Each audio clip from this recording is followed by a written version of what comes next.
We're going to be filming pretty hard the next couple of days, and plus, of course, we'll be teaching the basic tong class this weekend, so it's going to be a busy couple of days, but hey, why not get in a live stream while we can?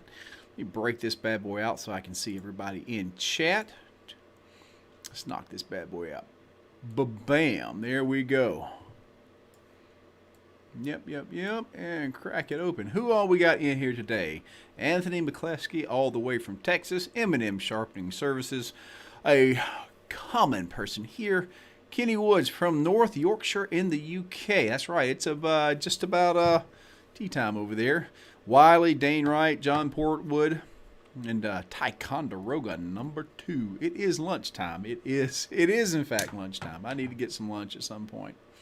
So Charles May and Grant Dismore, and somebody all the way from the great land of Germany. Est mein Panzer Avekononi, no? Fantastic. So anyway, we'll go ahead and dive right into the meat of, oh, there's Paul. Paul, absolutely. Paul from Talent Forge. I have to, again, at the ready. Guys, I have to show you, if you didn't see the earlier video, my own personal F-bomb. Paul right there is the one that sends these out there on his Etsy store at Talent Forge, I believe. You have to go by and check these bad boys out.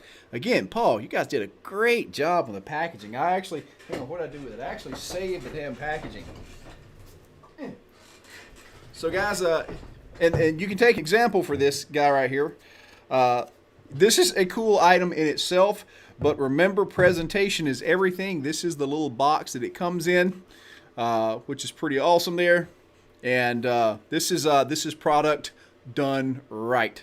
So, yeah, pretty awesome, man. Again, thank you very much for that, Paul. That was awesome stuff.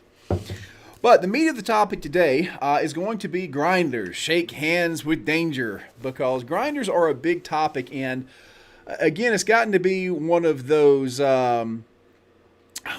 screaming issues that you see come up about safety and whatnot. I did a video recently, of course. I got all kinds of flack for that.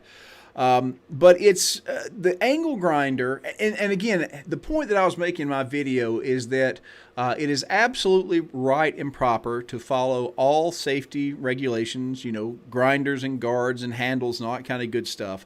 But at the same time, you know, every professional that I know skirts those rules. And that's just, and I had one lady light me up, you know, well, these young guys, you know, they don't need to be told that, you know, again, you know, my job is really to bring you information as it is. We can say it ought to and it should be, but I don't think I've ever pretended to present you guys with anything but what I know as the truth or the facts of the matter. I mean, one lady got very cross with me, very upset, because I was actually being honest about what I've seen from many other professionals. And she was terrified that, you know, young men who wanted to be big men were going to just, you know, go out there and cut themselves to pieces. Just don't think that's the case. You know, everybody's got little war stories on that end of it, but you know, there are very few people out there that are dead from an angle grinder. You know, safety needs to be observed, period. But anyway, I digress. The particular point about this is for angle grinders themselves, because angle grinders are, at this point, an absolute necessity for anybody that's going to be blacksmithing or blade making. And I chuckle, if you guys know Ryu Lim, he's from Forged and Fire, little short guy, a Mongolian looking joker. He's from the Philippines, very far from Mongolia, but I tease him anyway. Awesome guy, buddy of mine, and many of his knives were made with a angle grinder. That was just his deal. And I mean, for the majority of his work, early work, was done with nothing more than an angle grinder, and his work sold and it still sells. But with an angle grinder in a really crappy forge, Ryu did excellent stylized work.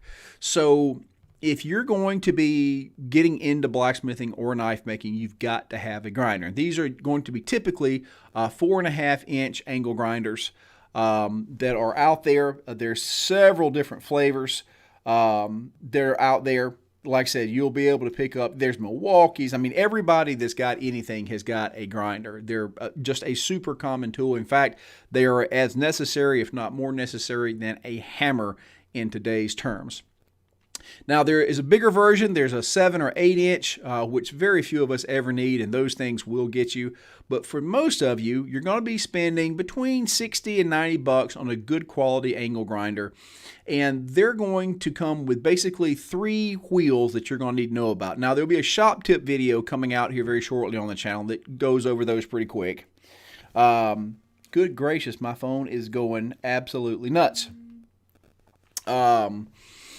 And like I said, 3 basic wheels you're going to use in a grinder are going to be a grinding rock, which you will often hear referred to as that. That's just a stone that's usually about 1/4 of an inch, a little bit more thick. Usually comes in several different grits. Normally they're going to be an 80 grit. Sometimes you can get a really super coarse one at 36. Either of those are really going to do the job. Your second one is going to be a zip wheel, and that's the one that everybody is freaking out about, because a zip wheel is a super thin, like an 1/8 of an inch blade, and is designed to actually slice through metal. Now, it's got fiberglass reinforcements in there, but this thing is very brittle, and especially when you're cutting into a piece of metal, once you get past about 1/4 of an inch, if you move that thing, it causes it to bind and shatter. And this thing is spinning super fast. So when it shatters and it comes apart, pieces go everywhere, usually into faces. And when I mean into faces, I mean into faces.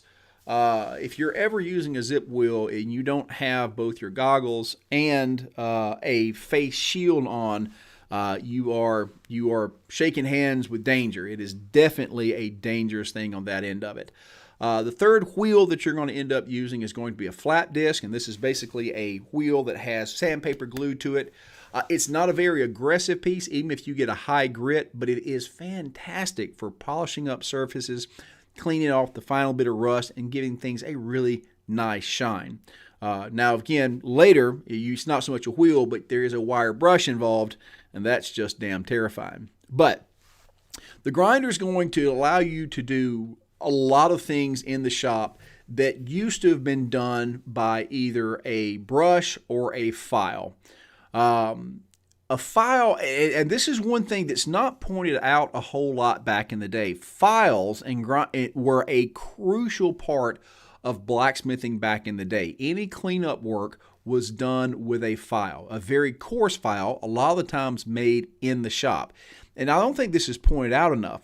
Wherever you had a weld that needed to be dressed or a piece that needed to be rubbed off, that's where the file came in. The angle grinder has replaced this. I mean, again, and we use an angle grinder for just about everything in the shop, but it took the place of a file, okay? So when you're doing forge welding, you'll use it to actually clean up the weld. You'll use it to shape some different things. If you're making fancy handles like a Rubik's twist, that's where you use the zip wheel to actually cut pieces in there. The uses for this thing are just absolutely inexhaustible. It does come with some requirements, though. One of the things that I will tell you absolutely that you need to watch out for is that if you don't have an apron, get an apron. I cannot stress to you beginners enough why an apron is super important. One, just to protect yourself from sparks and slag and everything else. But when you're doing work with things like a grinder, that particular apron does not bind. Now, the apron that I have is a heavy buffalo hide, and let's say you're wearing a cloth apron, one of those crappy ones you get that, that like I say, everybody thinks is going to be a good blacksmithing apron. Well, it's not doing you a lot of favors, because when that grinder is going, what inevitably happens is you're sitting here working it like this, and it gets a little too close and it catches that apron and it wraps up. Now, if you want to hear some near-miss horror stories, go to a fabricator and ask them about the time that they got a grinder wrapped up in their loose shirt. This is almost a universal experience. Some of us, and even I had this when I was young, I had a t-shirt on, had a 7-inch grinder, and it hooked, and it wrapped up in the t-shirt, and thank God the blade didn't get my skin, but the actual cloth wrapped on the blade did. I had a good 1/4 inch hunk across my belly. Had it not been for the shirt wrapping the piece up and slowing it down, I would have been poking my guts back in there. It's not a good deal. So that's why an apron is so important with these things. Whenever you deal with power tools, especially power tools that have a super high RPM, there is a danger involved. Now, that's not to say that they aren't useful, that you should use them, but you need to have some sense about how you go about it. And if you're really smart, go to someone who knows how to use them and get some tips and pointers on that end of it, simply because they are dangerous machines. And they can get you. Zip wheel or the grinder stone, they can take some hide off of you. So, grinders are absolutely going to be something that you want to add to your arsenal as a beginning blacksmith, especially if you're in there as a knife maker, because they're just that handy. Now, I will tell you, there's a Harbor Freight version. There's always a Harbor Freight version of all of these. Inevitably, it's all out there. And for most of you that are going to be just tinkering, should be no problem. But a good quality grinder is going to run you 60, 70 bucks in there. And like I said, that's where you want to be. That will be a tool that will last you for several years. Your Harbor Freight, if you do any real amount of work with it, it's going to die very, very quickly. And I want to say this one thing, because I think I saw a couple of folks talking about using the Harbor Freight ones on that end of it. If you don't use one very often, you are perfectly fine to do that. But if you really stick into a craft, I want to give you a general idea, because there's a saying that cheap tools aren't cheap. And what I mean by that is that a cheap tool is going to suck. It will get you by. It will never do the job that a quality tool will, and it's probably not going to last.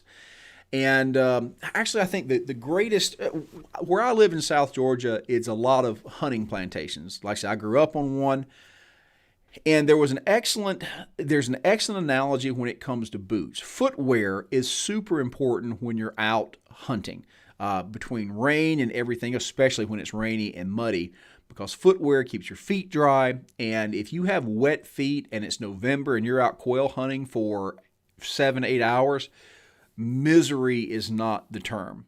All right. So here's the deal.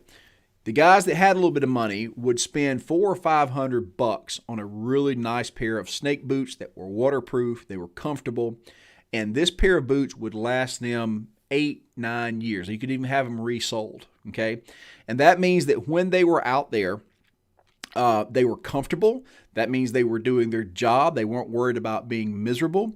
Meanwhile, the poor, well, I won't even say the poor guys, the less sensible guys, because I'm going to tell you something. If any worker ever came to Boston and said, "Hey, I need boots," proper boots were helped to get it.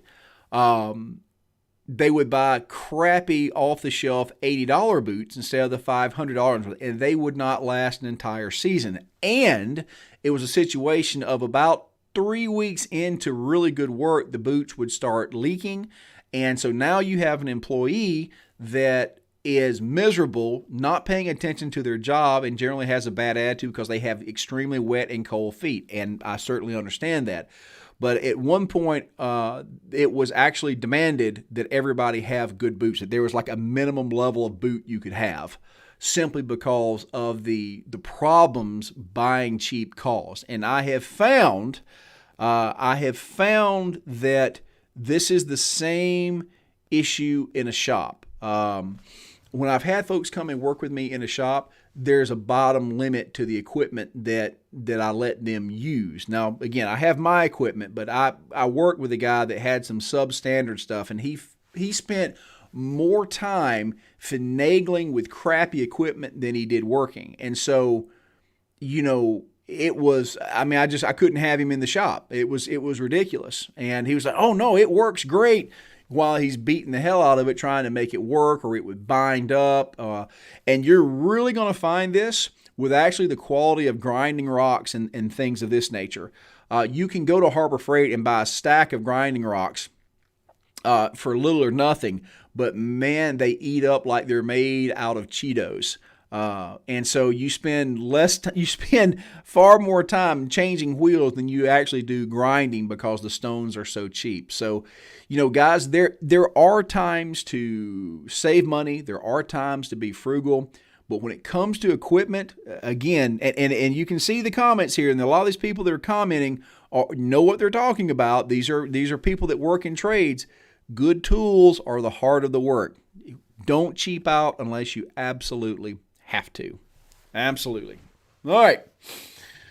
So that is I was going to say my little 10-minute talk. That's actually a 20-minute talk. So I will take a quick breather here, and we'll get into a little bit of Q&A. Again, this is a great break. Guys, we are pushing hard to make this a common thing, a regular thing here on YouTube. The streams are supported by stream donations. This is a full-time gig for me at this point. So if you have a few extra dollars, you can make a donation to the stream at the link in the description below at Streamlabs. That's a direct donation, goes straight to me. I don't have YouTube Super Chat on. They take a 30% cut. If you make a donation through Streamlabs, all of that goes straight to me. If you're interested in one of the books, you can go to TrentonTide.com and buy a book. Or if you're really feeling generous, you can go by Patreon and become a supporter, all these links you can find on TrentonTide.com. So, yeah. Okay. So, Q&A time. If you guys don't know how this works, if you have a question regarding this topic, any topic at all, like I said, just pop it there in the chat, and I will get it answered, and we'll go from there. Any topics, even cooking, is not off the table. This is time that I've set aside for you guys to ask questions. All right, while we're waiting for questions to get in there, let's go see who's in here. Like I say, Crazy Guys is here from Germany. Paul from the G Team. Brian Dormany is lurking. Dane Wright. Brent Clark listening while I'm fighting some half-inch in the Old Town Blacksmith. Brandon Metcalf, another regular here. Charles May. JP Plant. Thanks, I've seen JP here before. Wiley. Reverend Hull, a classic person here. Lauren Rimley, a original member of the Purgatory Ironworkers way back in the day. Mopard Nut has been here before. Nidvalier Forge. Harbor Freight seems to work fine for me. Good gracious. Getting all kind of calls here. Give me just a moment. Like I said, that's the second time I I should answer this phone and put him on a thing. Hang on. Uno momento, por favor. This is a good buddy of mine here. He's not a blacksmith, so he's not that cool. Anyway. All right, let's see. Davos, Veteran Iron Woods here. Are Suva, I'm going to say hi from Finland. Like I said, I really would love to visit Finland. Dated a girl from over there one time. Beautiful woman. I need more of your women over here. Zach Burns, fresh to the stream. It's called The Price of Being Poor. Being poor is expensive. You better believe that. How about that crap? It's cheaper to buy expensive. That is an excellent deal. Arsuva, are you going to talk about hot filing? Hot filing, that's a great deal. A lot of people may have never heard about that. One of the things that I have next to the forge is going to be an old rasp, a horseshoe rasp. And usually we say it's old because it being a little bit dull actually lends it to working with what we do as a smith. So one of the things that blacksmiths did is while they actually had hot steel, and I mean like glowing red steel, is you could use an old rasp and actually hot file it. The metal's very soft, so it moved a tremendous amount of material. Again, this was before you had an angle grinder that could effectively work cold metal. So to be able to move a lot of metal quickly and kind of file it off, you would actually work it hot. It's pretty cool. When you shave it, it actually throws sparks. One of the reasons that we end up using older files is because they're dull. And what happens is if you have like a really nice new sharp file, it's dull. It actually digs so deep into the steel, it doesn't want to actually file. So that's one of the reasons that we prefer older, duller files when you're doing hot filing. And again, it's just an easier way to actually shape some steel while it's hot. It happens all the time. All right. Dan, the Undead Man. Are scraper blades off an asphalt scraper good hammer steel? My dad busted one at work and got them for free, only bent a little. Dan, and the short answer is no. Scraper blades are designed for abrasion resistance, not impact. I'm sure you can make a hammer out of it. Now, how good it would be would be questionable because those blades aren't necessarily hard. They're just abrasion resistant. So most likely going to be a medium carbon steel, but it's going to be an alloy steel. It's going to have a lot of other stuff in there that's probably not going to be great for a hammer. Now, again, it will work. It's just not going to work great. Would be my opinion. Dane Wright, the perennial question: how do you get clean lines when grinding knives? Dane, there is actually a simple answer to that, and that is fixtures. Period. I always chuckle because everybody wants those super clean lines on a knife. Even I mean, my OCD self, I love those super clean lines. Well, guess what? You got to have fixtures for that. What you can do with a fixture, you can do 10 times faster than what you can do by hand and still do a better job. Because when you're grinding a knife, you know, if your grind line's off by 1/8 of an inch, it sucks. This is where fixtures come in. And I mean fixed fixtures. You know, there's a lot of people that have the correct angle on them. They work well, and that is the only way you're going to get consistent, beautiful grinds in your knives, period. I think everybody out there that makes knives jumps in there and they think that they're going to have beautiful bevels, but when literally 1/4 of a degree off will screw up the line, you cannot do that by hand quickly and effectively. Just is not going to happen. You see some of these, and I don't know why people are so surprised when you have, you know, these high-end makers, you know, like Royer and everybody else that does these super fine Damascus blades, and they may do a little bit of the grinding by hand, but there are jigs involved. And they're like, well, my God, they use jigs.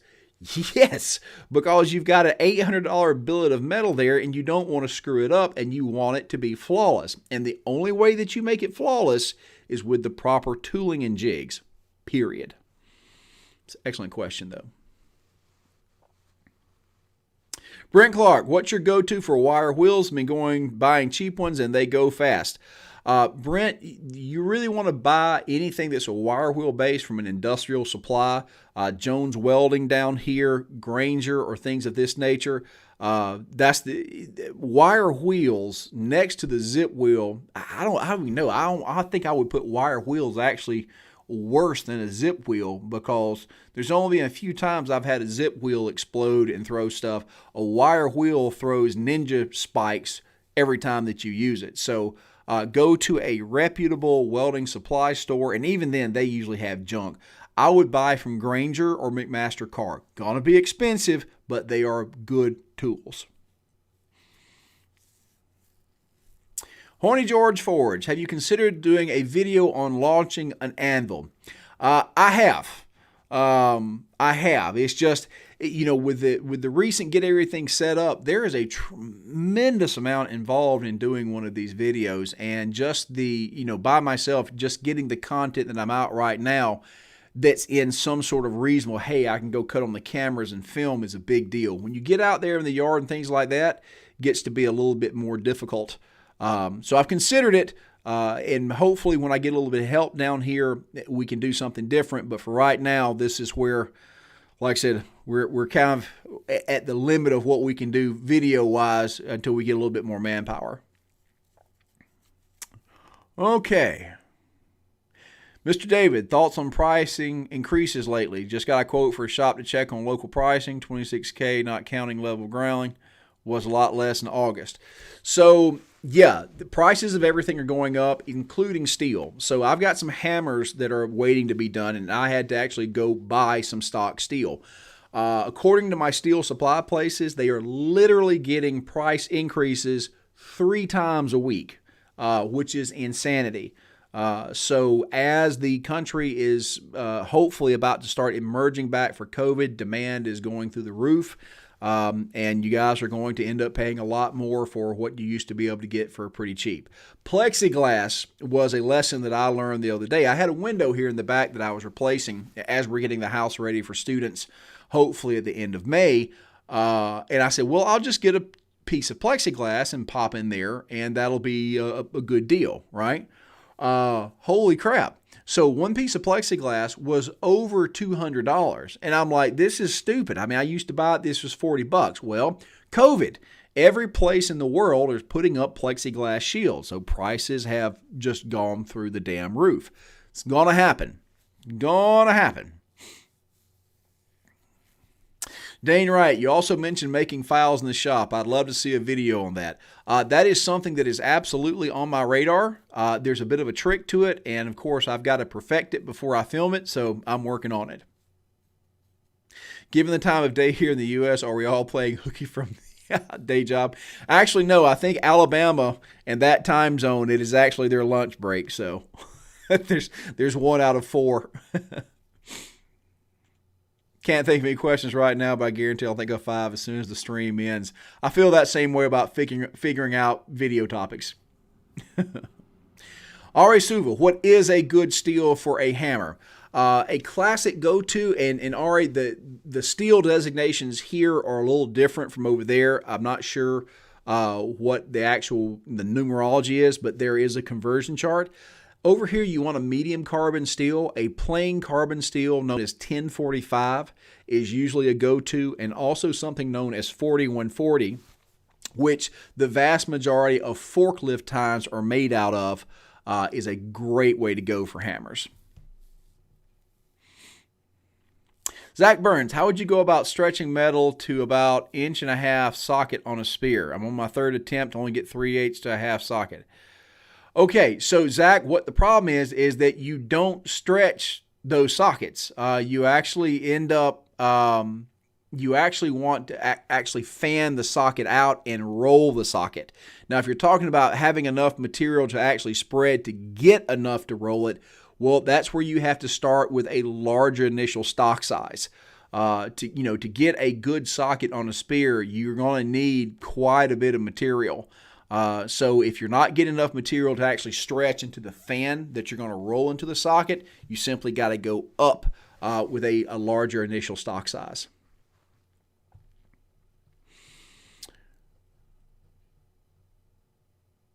Brian Dorman, all right, I'm back. Can we get a video on rust removal and prevention for tools and anvils? Yes, that is an excellent idea. Let me bring up my video list here. I actually keep a list going on here. Rust cleaning and prevention. That is an excellent idea. That's actually a full-length video too. Excellent. Yep, on the list. Oh, I got to put my making a file. This is why I do these. You guys give me this good stuff to go film because I run out of ideas.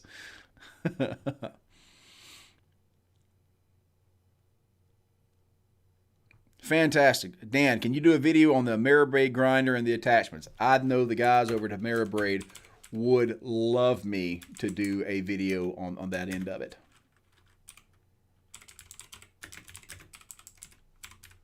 Might give them a call today. Good dudes over there. Ameribraid is my favorite grinder. Like I said, I've got several of them, but just from sheer simplicity and effectiveness, they're hard to beat.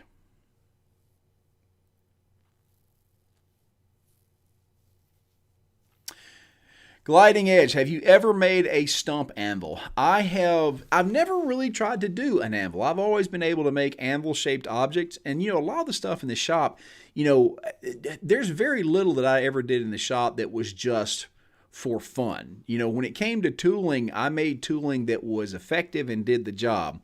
Working on a stump anvil to forge all that is really not just, again, it's just an exercise for the sake of the exercise. So I've never done one traditionally on that end of it.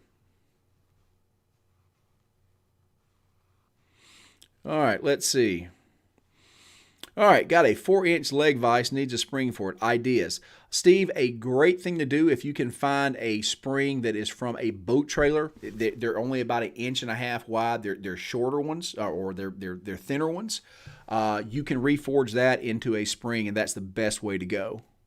If you try to get a truck spring and try to beat it down, you'll be there forever. But a boat spring, a light trailer boat spring, is very close to what you want. Mr. Mark Spice is here. Corrosion is cancer. Kublawan, I had a damn nail go through my foot the other day, so I've been stuck in the house binging your videos. Well, I'm sorry you had a nail go through your foot, but thank you for the views.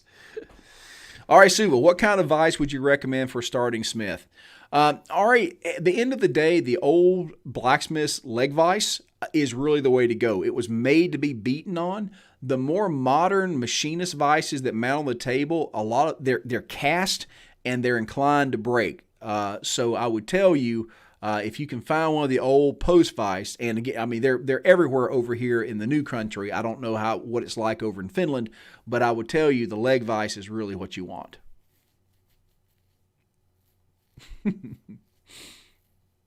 Okay, Zach. Yeah, thanks, buddy. I can get it to fan and roll, just not out enough. Bigger stock, absolutely.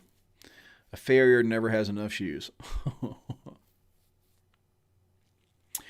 That is an excellent thing. Dane Wright, another video idea. What type of dressing repair can the average dude do on his anvil, and when should we exercise the better part of valor? That is an excellent video.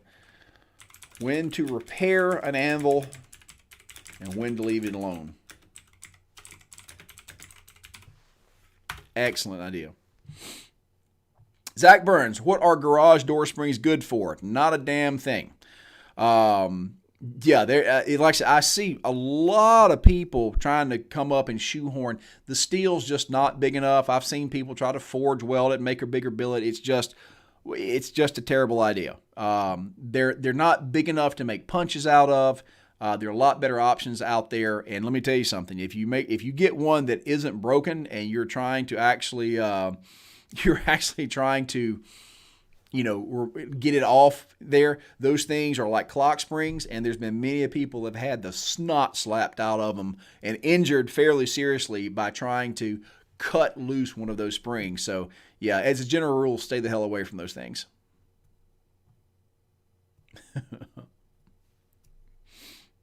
Yes, indeed. All right, well, cool. Well, guys, I just wanted to get a quick one out for the day. Thank you, guys. We are going to, of course, this weekend, we're going to be teaching our tong making class, same class on both Saturday and Sunday. We got a lot of people signing up. I'm excited for it. It's going to be a really, really good deal. Thank you, a lot of you here. I think I saw a couple of folks have actually signed up in here. We're going to have a fun time. It's going to be a 4-hour class, so this is going to be one of the longer ones that I've tinkered with, but we ought to have a really, really good time. So if you hadn't seen that, please go by and check our YouTube channel where I've got some posts. I should have links up on the YouTube channel to the class if you'd like to come join us. It's $20 for 4 hours. You can't go wrong. So, guys, yes, we do have spots left. Absolutely. So, all right, folks, y'all be good. Thank you all so much for being here. Appreciate you taking the time. Everybody have a wonderful day. See ya.